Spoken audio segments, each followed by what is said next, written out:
There is a machine sitting on the flight deck of the USS Tripoli right now that does not fit into any single category of military aircraft. It is not a helicopter. It is not a fixed-wing plane. It takes off vertically, rotates its engines forward in flight, and arrives at a combat zone faster than any helicopter the United States military has ever built. It can land without a runway, carry 24 combat-equipped Marines, and reach a target 400 nautical miles away. It is the MV-22 Osprey, and in the next phase of Operation Epic Fury, it is the one platform that solves the problem every other aircraft in the American inventory cannot. Here is the problem. Kharg Island sits 25 kilometers off Iran's southwestern coastline in the Persian Gulf. It is not a strategic asset. It is the strategic asset. 90% of Iran's entire oil export capacity flows through the terminals on that island. The pipelines, the loading docks, the storage tanks. Strip that infrastructure away and the Tehran regime does not just lose revenue, it loses the economic oxygen that keeps the entire military machine breathing. The Pentagon understands this. That is why, during the precision strikes on March 13th, American planners made a decision that looks strange on the surface. They neutralized every military installation on Kharg Island, the air defense batteries, the IRGC garrison, the underground missile storage, and left the oil terminals completely untouched. That was not restraint. That was preparation. To understand why you need the Osprey specifically, you have to run the geometry of the problem. The 31st Marine Expeditionary Unit is embarked aboard the USS Tripoli, USS New Orleans, and USS San Diego, 2,500 Marines. Their mission? Physically secure the oil infrastructure on Kharg Island before Iran can destroy it. The regime knows what is coming. An island whose economy you just surgically stripped of defenses becomes a target. Iran's remaining IRGC elements on the coastline will try to reinforce, mine the approach waters, or trigger demolition charges on the terminals before American boots arrive. Speed is everything, and this is exactly where conventional amphibious doctrine fails. A traditional marine landing uses LCACs, landing craft air cushion, hovercraft that scream across the water at 50 knots carrying vehicles and troops from ship to shore. They are effective. They are also visible, trackable, and they require a beach. Kharg Island's coastline is bordered by industrial infrastructure, not assault beaches. More critically, the shallow waters approaching the island are precisely the kind of environment Iran has spent 4 decades salting with mines and fast attack boat ambush positions. Sending a column of LCACs through that approach is not a landing plan. It is a targeting solution handed to the enemy. The Osprey changes the geometry entirely. Here is what makes it different. At the moment of transition, when an MV-22 rotates its engine nacelles upward from horizontal to vertical, it converts from an aircraft traveling at 315 knots to a vehicle that can descend vertically onto any flat surface larger than its rotor diameter. No beach required, no water approach, no exposure to the mine channel. The Marines fly over the kill zone and land directly on Kharg's industrial platform. The approach vector is vertical. The exposure window is seconds. Now run the numbers against the threat environment.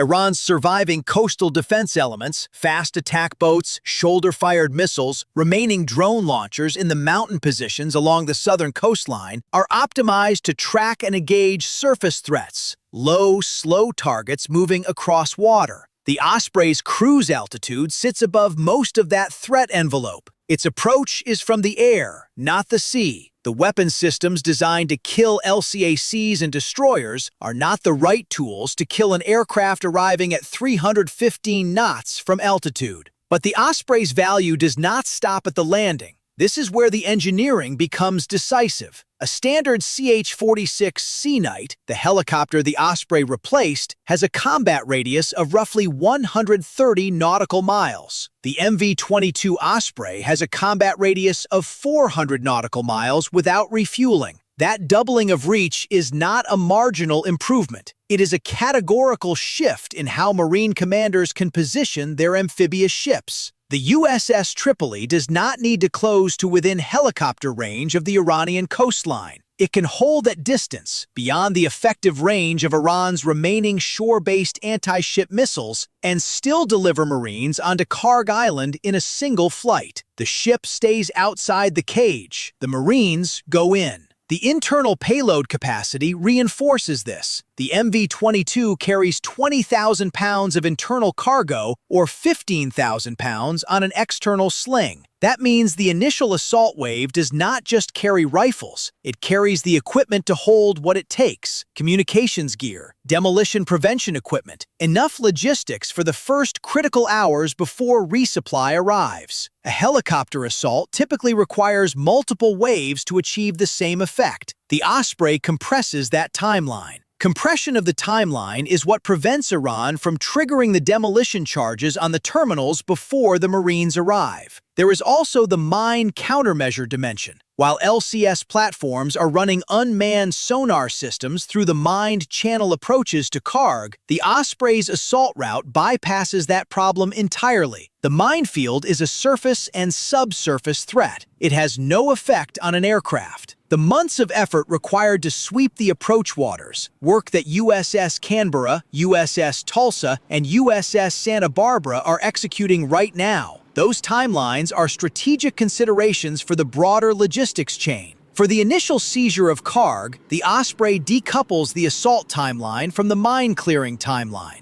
The Marines do not wait for the channel to be cleared, they fly. And there is one more variable that rarely appears in the headlines. The MV-22 carries a .50 caliber GAU-21 machine gun on its rear ramp, and the Block C variants now entering service carry an M240 on a belly-mounted defensive gun system. These are not precision strike weapons. They are suppression platforms designed to keep the aircraft alive during the final approach. Combined with the AC-130J Ghost Rider gunships and AH-1Z Viper attack helicopters that would escort any Kharg assault package, the Osprey arrives inside a protective bubble of fire. Run the equation from the beginning. Iran built Kharg Island's defenses assuming any attack would come from the sea. The U.S. military designed the Osprey assuming future conflicts would not allow conventional approach corridors. Those two design assumptions are now meeting in the Persian Gulf, and only one of them anticipated the other. The Osprey does not break the strait open by itself. What it does is solve the final variable that all the other platforms leave unsolved: how to put boots on the island that controls the strait's economic engine faster than Iran can respond, from an angle Iran cannot cover. The LCS clears the radar net. The Tomahawk destroys the garrison. The B-2 neutralizes the air defense. And then, in the silence left behind, the Osprey arrives, vertically, precisely, at speed, carrying the Marines who will stand on Iran's economic heart and hold it. That is not a helicopter. That is not a plane. That is the answer to a geometry problem 40 years in the making. If you want to understand why machines win wars before the fighting starts, subscribe and stay ahead of what's coming.